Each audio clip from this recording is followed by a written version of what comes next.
guys, this is Mike Lang. Mike, one of my mentors, been racing motorcycles for, how long you been racing old motorcycles? 45 years. 45 years. They Mike were is... new then.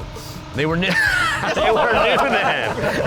All right, Billy, you weren't even born yet. No, I wasn't. So Mike is one of the guys that got me into racing board trackers. I've been watching him and my dad race around these tracks since I was little, and Mike's one of the fastest guys out there. You mind if we go over and look at some of your bikes real quick? Come on. All right, let's do it.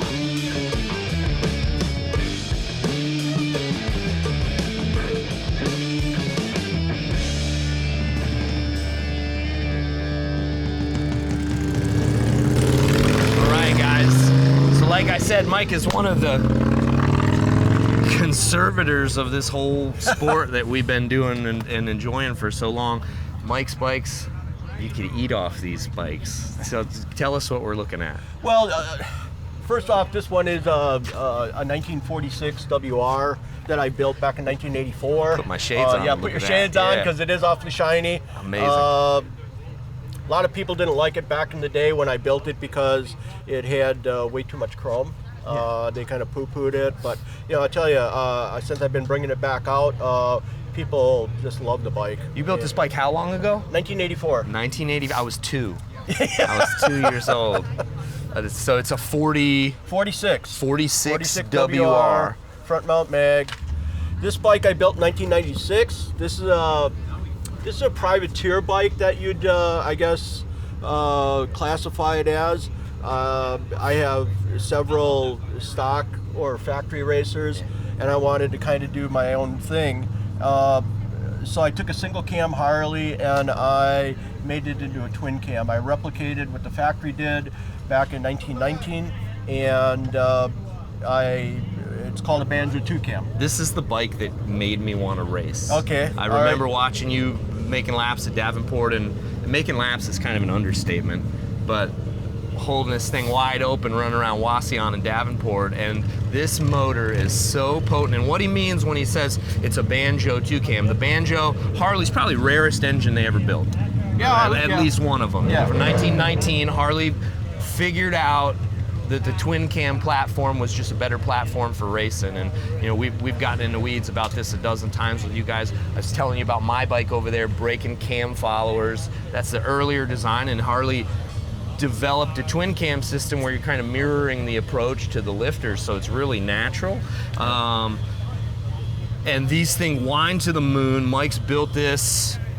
It's as hot as you can have a pocket valve Harley. I'm not convinced there's anything faster than this. Billy was out racing our bike in the heat races 2 years ago, and we think we're fast. And Mike come burning by Billy like he was going in reverse. So but my riding skills aren't as what Billy's are, and but I will say I've gotten better. All right, man, I cannot wait to see it. This bike's so awesome. So custom frame, it's like a short wheelbase, yep. half-mile frame, ultra low seat position. I think it's hand-formed gas tanks. Unanimous, those are the most beautiful gas tanks I've ever seen in my life, and I know you hear that probably everywhere you go. This thing is so awesome. Dirt track racer, Sons of Speed racer. What's the difference for you racing dirt versus racing on the pavement? No bumps. I mean, this track is incredible, hands down. The high bank, it's totally different.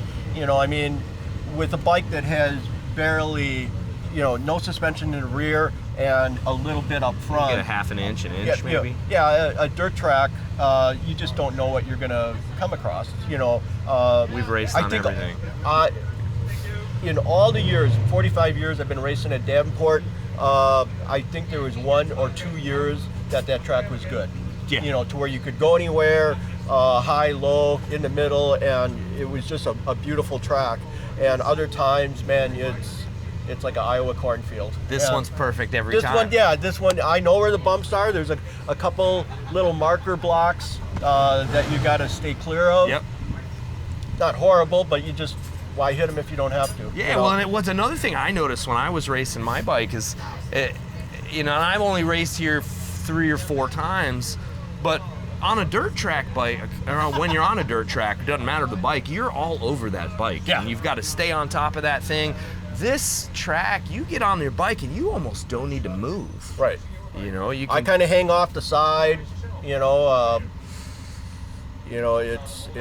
certainly, in fact, I still have a mark on my leg from burning my leg on the cylinder again, and I'll probably do it through again. your leathers. Yeah, through my leathers. Through your leathers. Yep, and Unbelievable. probably do it again this weekend. So tell us about this one. This is the most historic bike here. Yeah. One of the most historic bikes anywhere. Yeah, this I got from Gene Barron in 2004. This was the very first board track motorcycle I ever saw in my life when I was 19 years old, and I had just joined the Antique Motorcycle Club of America, and I got one of my first issues, and this and the Flexi sidecar rig that we own as well, both of Gene Barron's, were featured in that magazine. And I told my wife, I said, I got to have one of these. So I found in 1924, and I got to race with Gene for the next 27 years. And in 2004, when he was 80 years old, and I made sure he won his last race that night on this bike. When he was done, this bike became ours, and I'm honored that we are the owners of it. It is a 1925 FHAC factory Class A twin cam race bike. Class A was pros only. Pros only. It's one of 2 known in the world with this chassis configuration, and it's awesome. I won here last year on this bike. I won on my Banjo 2 cam here last in October, and it's just, I'm looking forward to the weekend. How many? You couldn't have made 20 or 30 of these bikes, you think? It's hard to say. I do know that they were swapping motors, and there might have been a couple, a half a dozen chassis to one 8-valve motor, Sure. Type of thing. Sure. So we really don't know. We don't know. I mean, it's one of those things where when I took my 1924 to Jim Davis's induction ceremony into the Motorsport Hall of Fame, there was nobody could say that Jim may have sat on that back in 1924. Sure. So they didn't make a lot of them. They were for factory hired riders. Yeah. By 1924 and 25, the wrecking crew was over. That disbanded in 1921. But they still had the stars racing for them, though. Yeah. Yeah, Absolutely. No doubt about it. Absolutely. And every piece on this bike is real deal factory racing stuff. A lot of it guys like us couldn't even get. Scissor shock, it's a scissor shock racing fork. This fork is hen's teeth rare. It's crazy to pick out the rarest pieces on a motorcycle, but you could look your whole life and never see a fork like that. Well, and some of the little things. I mean, a Class A chassis doesn't even have provision for it doesn't even have a motor mount provision. These are called Keystone frames. The engines are held in with these frame plates down on the bottom, so there's actually nothing down here below. You guys might have heard us talk about these before. If you pull this engine out, there's a big gap in the frame. The engine is what ties the motor or ties the frame together, and that it did a few things. It's a rigidity and a strength thing, and it also allowed them to drop that motor lower in the chassis. This back here is like, oh my God. Yeah. This countershaft assembly is indicative of the Class A racers. Yep. And another thing that is, I've only seen one other frame, and it's on my Flexi sidecar rig that has these. Yes, right, with the webbed webbed rear axle plates. Because these had a tendency to break off, and so the Class A factory race frames had these. Right, like in your rear hub too. People tend to think they first came out on singles, but there's your Class A racing hub. Right. That's where the Harley B model single in 26 got its hub design Right. from, was this race bike.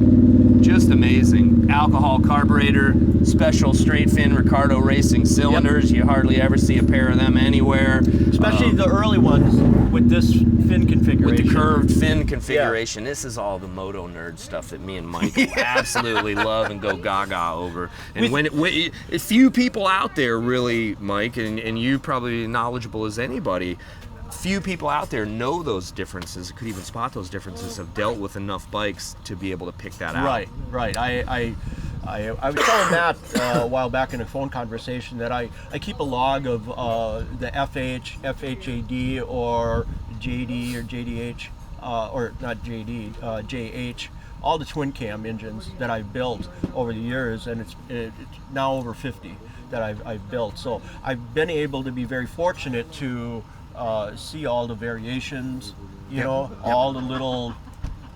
We thought that they only made one type of taper fin Ricardo cylinder, and here I had 3 variations on my bench at the same time, and I mean, little minute differences, but there was pattern changes and improvements. Pattern changes, improvements, running changes. As they're racing these things and breaking them, they're figuring more stuff out.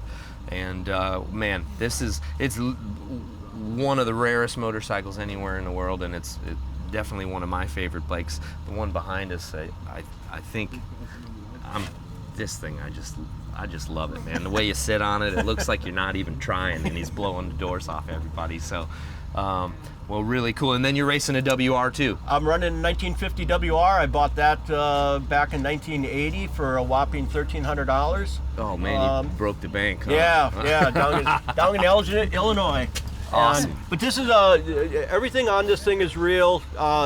There's, I mean, the 45 class has exploded today, which is awesome. We are getting so many people out and racing on weekends, local tracks here, the big AMCA meets. But I got this when WRs were quite plentiful, and they didn't have a very big value. This one is a 1950. It's got a chromoly chassis. Super light. Yep. Super rare. Skinny bars. Yep. WR hubs, brakeless hub in the back. Yep. The Peekaboo cam cover. It's a flat tappet, all ball bearing motor, close ratio 3-speed gearbox. It has the WR light rims on it. Narrow tanks. And this is, I've been racing over the last maybe 4 or 5 years. I've been racing this bike a lot. Yeah. We're fortunate. We get about 8 or 9, maybe 10 WRs at local tracks, and they're short tracks, but we have a hell of a time. Yeah. It's the camaraderie. It's the brotherhood that we have. We help each other, and we just go out and have a good time. It's not about winning. It's about getting out with your buddies. That's right. That's one of the best things. The best thing about being here is you get to see friends you don't get to see so often. Absolutely. Everybody here's like-minded and into the same things, passionate about the same stuff. Yep. And if there's one thing in common with all these motorcycles is they were made to do one thing, and that's race. Yeah. And that's what we're here to do. So gonna have a ton of fun. It looks like we're filling up. Yeah. There's probably 50, 60 bikes here already. So guys, and that's just on the straightaway. That's just on the straightaway. Yeah, in the pits. I mean, back there's probably a lot more. Yeah. So, it's going to be some big classes. A lot of heat races. There was a ton of heat races in the 45s back in October. I can't tell you how many races I ran. Amazing. It was, in fact, at one point, since I'm running 2 classes, I ran 4 races back to back. It was kind of. Oh, that'll wear you out, man. Yeah, it did, but I was good. I was good. Unbelievable. Well, guys, they're warming them up here. We're going to get back to finishing up our pits, get out of Mike's way, because I know you got stuff to do. If you need any help, holler. All right. And looking forward to racing with you, man. All right, man. Yeah, glad to be here. All right, man. Awesome.